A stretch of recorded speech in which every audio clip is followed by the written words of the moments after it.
Students, the very first image, what do you see? What do you observe? Well, you see a countryside. You definitely see greenery all around. What else do you observe? Think a little bit. What else do you observe? People are happy, enjoying their life, free from worries and tension. Now bring your attention to the second image on the next slide.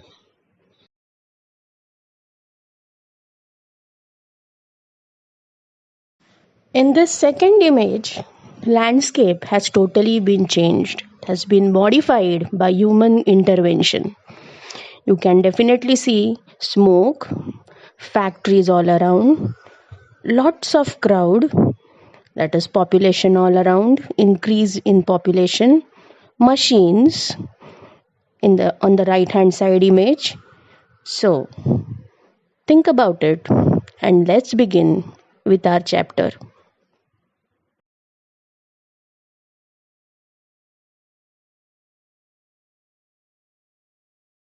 Try to imagine what your life would be like without any machines working for you. Now imagine earlier generations during their childhood years. How did they move from place to place? How did they communicate? What food they ate? At one time, humans, fueled by the animals and plants they ate and the wood they burned, or aided by their domesticated animals, provided most of the energy in use. Windmills and water wheels captured some extra energy, but there was little in reserve. All life operated within the fairly immediate flow of energy from sun to earth.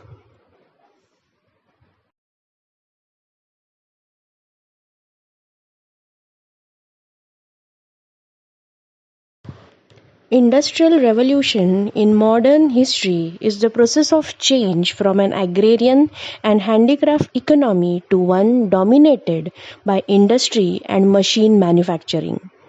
This process began in Britain in the 18th century and from there spread to other parts of the world. Although used earlier by French writer, the term Industrial Revolution was popularized by English economic historian Arnold Toynbee to describe Britain's economic development from 1760 to 1840.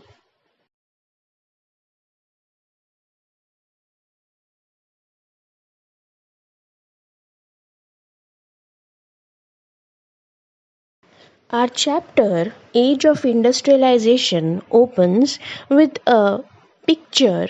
It's a cover page of a music book which was published by E.T. Paul in 1900. Announcing the picture announces the dawn of the century. On what basis am I saying that it announces the dawn of the century? Is it because it is written on it? Or why were these words written on the music cover?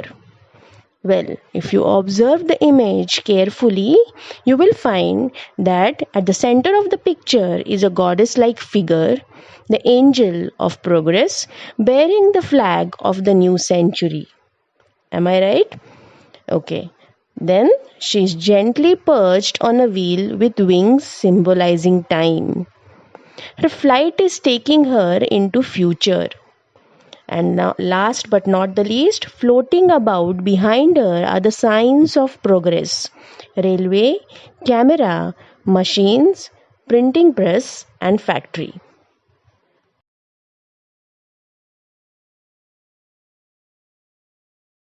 Now, let us look at the second image which appeared on the pages of a trade magazine over 100 years ago. It glorifies machine and technology. It shows two magicians. Yes, the one at the top is Aladdin from the Orient who built a beautiful palace with his magic lamp. Aladdin represents the East and the past, whereas the one at the bottom is the modern mechanic who with his modern tools weaves a new magic, builds bridges, ships, towers and high-rise buildings. The mechanic stands for the West and modernity.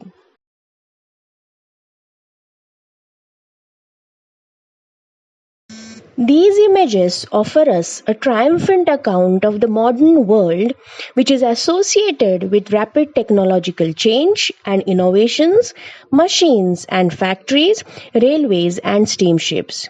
The history of industrialization is actually a story of development, and the modern age appears after the time of technological progress. In this chapter, we are going to focus first on Britain, the first industrial nation, and then India, where the pattern of industrial change was conditioned by colonial rule.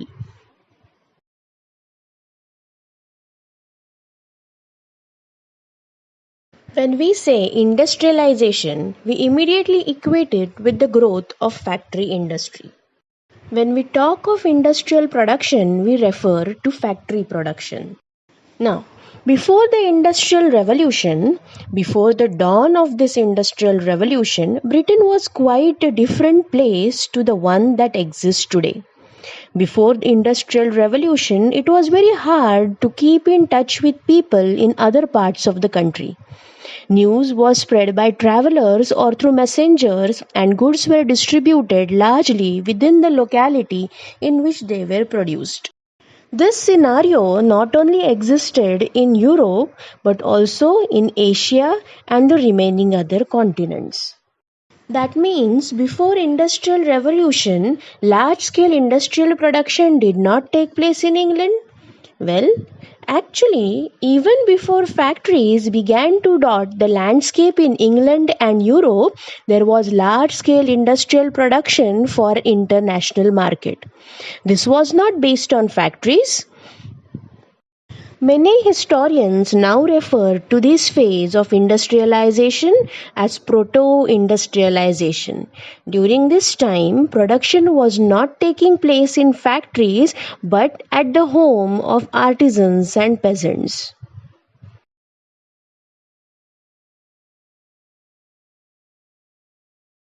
In the 17th and 18th centuries, merchants from towns in Europe began moving to the countryside. For what reason? For supplying money to peasants and artisans and persuading them to produce for an international market. With the expansion of world trade and the acquisition of the colonies in different parts of the world, demand for goods began growing.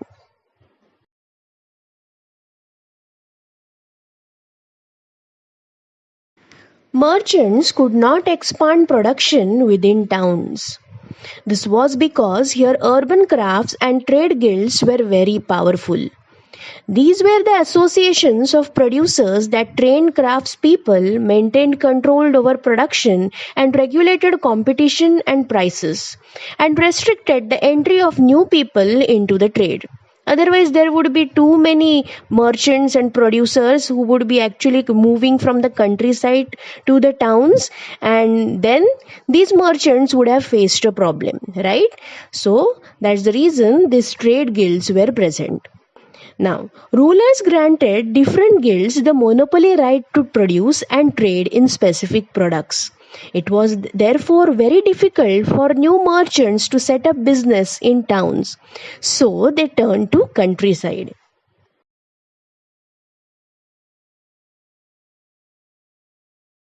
In the countryside, poor peasants and artisans began working for merchants, as open fields were disappearing and commons were being enclosed. Let me tell you few points about the open field system. Under the open field system, each manor or village had 2 or 3 large fields, usually several hundred acres each, which were divided into many narrow strips of land. Farmers customarily lived in individual houses in nucleated village with a much larger manor house and a church nearby. This open field system, in which there was no fencing and all type of crops were grown. Farmers rotated the crops they use for each harvest so that the soil would become fertile with nitrogen again. When the enclosure system came, this cut off the open field system with fences. So each farmer had their own small plot of land which they had to take care. The rise of capitalism and the concept of land as a commodity to be bought and sold led to the gradual demise of the open field system. This open field system was gradually replaced over several centuries by private ownership of land. During the 18th century, enclosures were regulated by Parliament. A separate act of enclosure was required for each village that wished to enclose its land. In 1801, Parliament passed a General Enclosure Act, which enabled any village where three-quarters of the landowners agreed to enclose its land. The Enclosure Act revolutionized farming practices, making agriculture the servant of the growing towns and cities created by Industrial Revolution.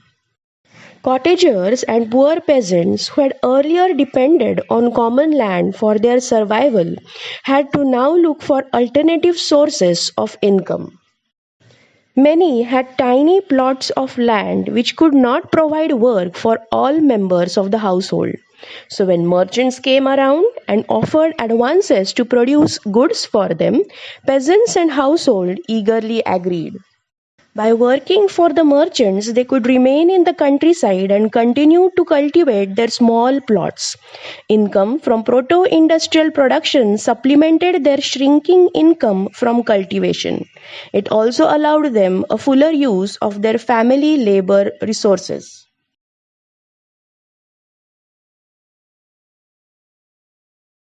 Within this system, a close relationship developed between the town and the countryside.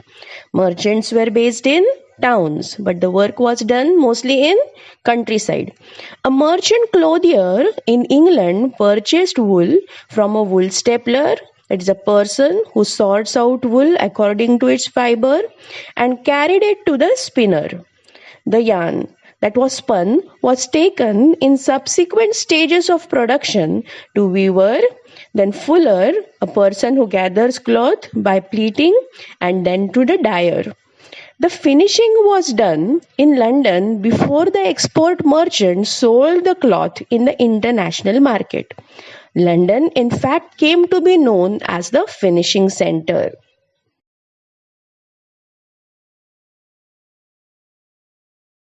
Now, did you understand what this proto-industrialization meant? Well, this proto-industrial system was a part of network of commercial exchanges. It was controlled by merchants and the goods were produced by vast number of producers working within their family farms and not in factories. At each stage of production, 20 to 25 workers were employed by each merchant. This meant that each clothier was controlling hundreds of workers. This shows that in proto-industrialization period, work was done by these weavers manually and not with the use of any machines.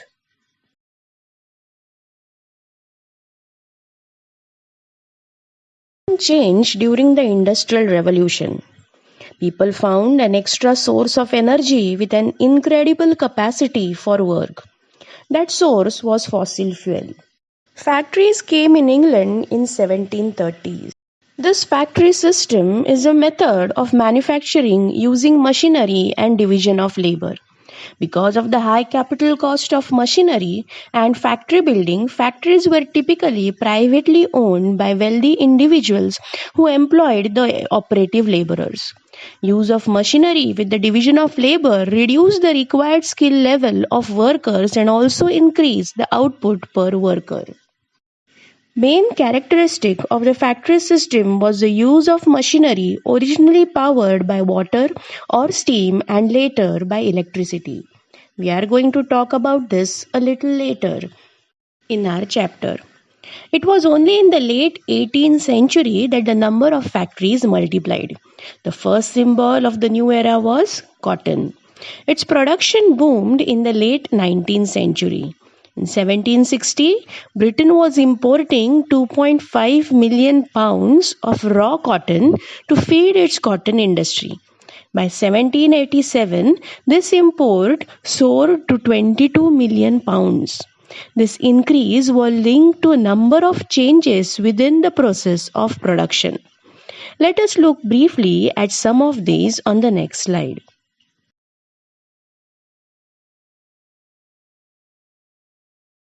A series of inventions took place in 18th century which increased the efficiency of each step of production process. It enhanced the output per worker, enabling each worker to produce more and made possible the production of stronger thread and yarn.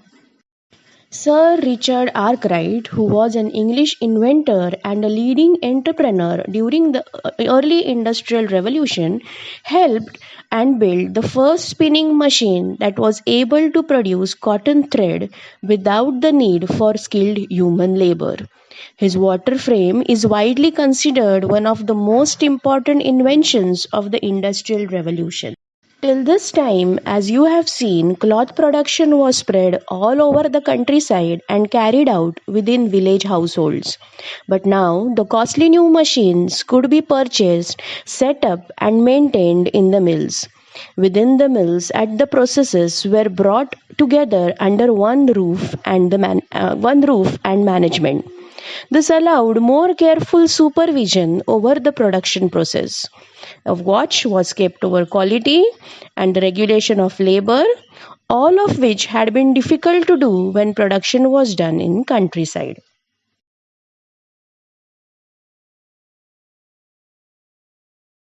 In the early 19th century, factories increasingly became an important part of the English landscape. So visible were the imposing new mills, so magical seemed to be the power of the new technology that contemporaries, people during that time, were dazzled by the power of these machines. They concentrated their attention on the mills, almost forgetting the bylanes or the alleys and the workshops where production still continued.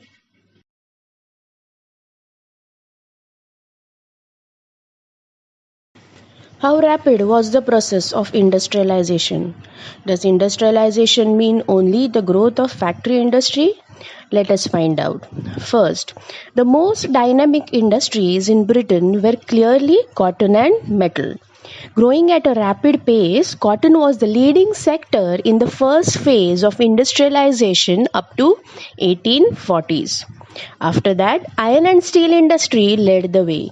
With the expansion of railways in England from 1840s and in the colonies from 1860s. From then on, the demand for iron and steel increased rapidly.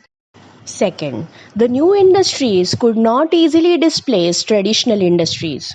Even at the end of the 19th century, only 20% of total workforce was employed in technologically advanced industrial sector. Are you getting me? That only 20% of the people were working in factories. Remaining all of them were working at from their home. Textile industry was a dynamic sector, but a large portion of the output was produced not within factories but outside within domestic units. The pace of change, I'm talking about the third point, the pace of change in the traditional industries was not set by steam powered cotton or metal industries. Though these innovations seem very ordinary, but these small innovations were the basis of growth in many non-mechanized sectors, such as food processing, building, pottery, glasswork, tanning, furniture making, and production of implements. Fourth point, technological changes occurred slowly. New technology was expensive and merchants and industrialists were cautious about using it. The machines often broke down and repairs were costly. They were not as effective as their investors had claimed. Let us understand this point with the help of one example on the next slide.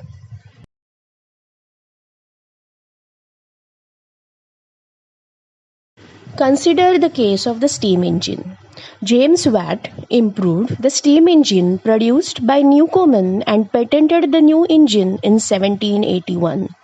His industrialist friend Matthew Boulton manufactured the new model, but for years he could find no buyers. At the beginning of the 19th century, there were no more than 321 steam engines all over England. These engines were only used in cotton and wool industry, 80 in cotton industry and 9 in wool industry, and the rest in mining, canal work and iron work. Steam engines were not used in any of the other industries till much later in the century. So even the most powerful new technology that enhanced the productivity of the labor was slow to be accepted by industrialists. Don't you think so that even today any new invention, any new product which is brought in the market is not easily accepted by the buyers? There are very few people who actually purchase the product as soon as it is launched. After reading the reviews, there are many of them who actually go and purchase those products, depending upon its reliability and functionality. So same was the case when we talk about the industrialization phase which was launched or which took place in Britain.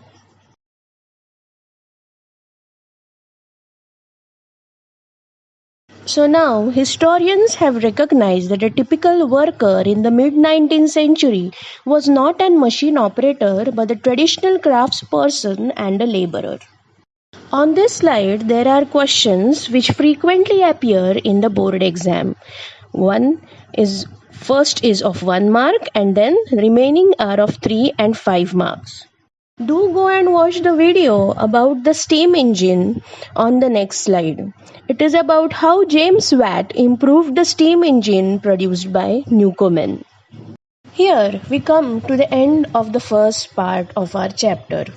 Children, do go and read your chapter very well. That is the first part. Try and find out questions, as many as you can, on each and every paragraph. Do go and read all the sources and the boxes which are present in the first part.